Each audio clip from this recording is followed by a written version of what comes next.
how small is sympathy in a society like Jamaica, which is quite violent, towards those in conflict with the law.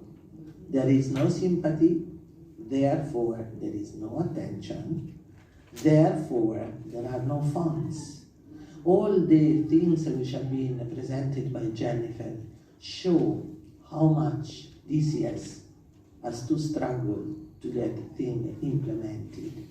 They have my deep sympathy because I see them on the grounds like we are, and I know first of all that they should be, when she says more professional, they should be well paid, better paid, because they work in a very difficult environment, and that should be fully recognized.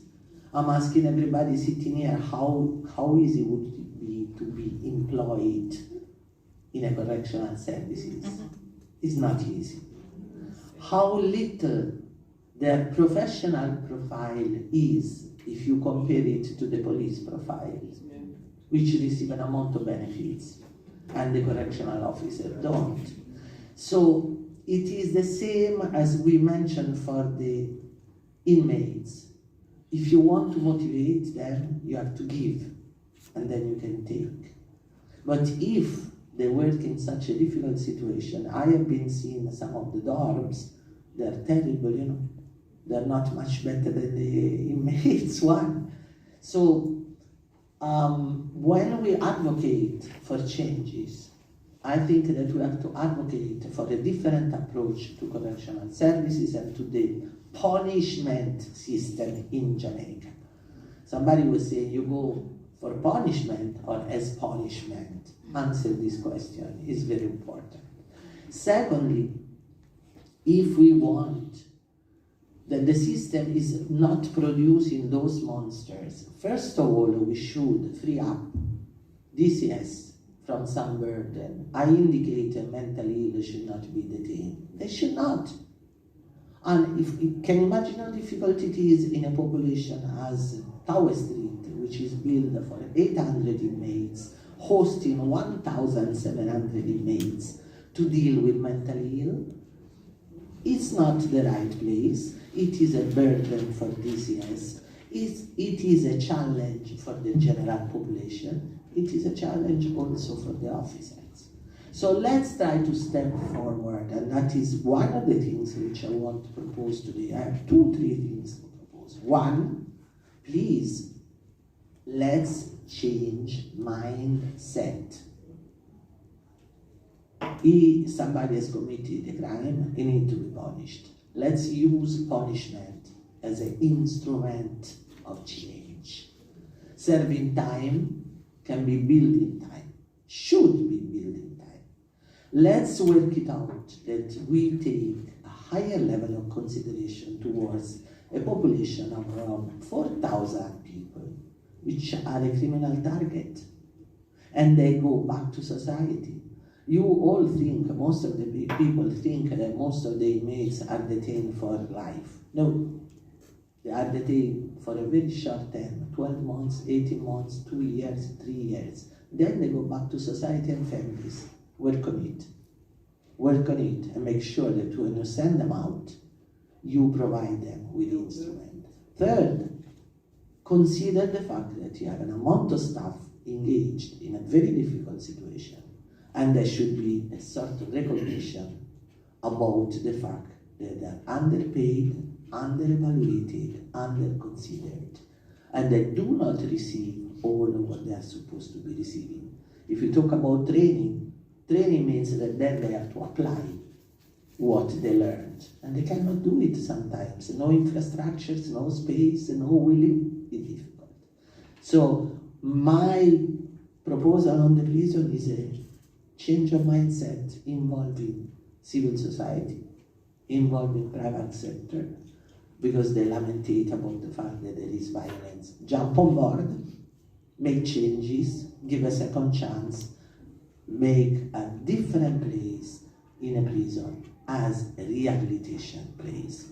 Secondly, I go back to the gender-based violence. I would love to see translated to action some things that we have been discussing today in terms of how best we can serve the amount of women, which is huge, which are in need of assistance. We need attorneys, social workers, infrastructures, shelters, all sorts of things. Can we lobby together to get something better for our women? I think so. Third and last, I go back to mental illness because it's something which is, I see it growing. I'm also the director of a homeless shelter in Portland. If we do not decide to tackle mental illness from its very beginning in terms of prevention, assessment, diversion, we will see an increased amount of people landing in the middle of the street because do not receive all prevention, attention, cures, which could avoid to have such quite an amount of homeless people. And when I talk about homeless, I also mention that 80% of them are mentally challenged. It is an emergency. I see it growing. Maybe because I work in downtown, our offices in downtown is a parking lot where there are thousands of them. And I think that we should take a stand urgently on a problem which has been undervaluated. Because I see, for example, at the shelter where I work, some of them are very young. So why nobody has been trying to assess them before reaching the stage to put them in a shelter? I'm asking for a campaign on mental illness. I finish with that. Question and answer, please feel free to ask. Thank you. Some inmates could be used to build roads, repair institutions like infirmaries and hospitals, making an economic input to at least partially cover the cost of their keep. And this happens in other countries. Assistance with job placement. Some have to return to crime again to survive. They have no choice, this is what the inmates are saying. So therefore, maybe a special set of social workers needs to be recruited to monitor and counsel them in their first year out. So again, maybe more social workers are needed. Full-time psychiatrists, at least one per correctional facility. Review and make changes to the training of correctional officers.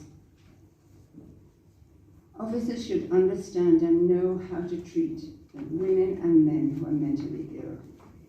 More psychological attention should be given to these prisoners. Okay, so finally, a couple of recommendations from myself. If we could get the next slide. Thank you. Strengthen the system of legal aid so that it has the capacity to deal quickly with cases and cover more than the first court appearance, which, as I said, is 184,000, so it's not cheap. Plan and seek sponsors for a forensic psychiatric facility or hospital. Revamp the orientation for correctional officers. They need to be invested in human rights for themselves and then for the prisoners they supervise. And to understand their role is critical in helping prisoners to rehabilitate. I don't think some of them fully understand this.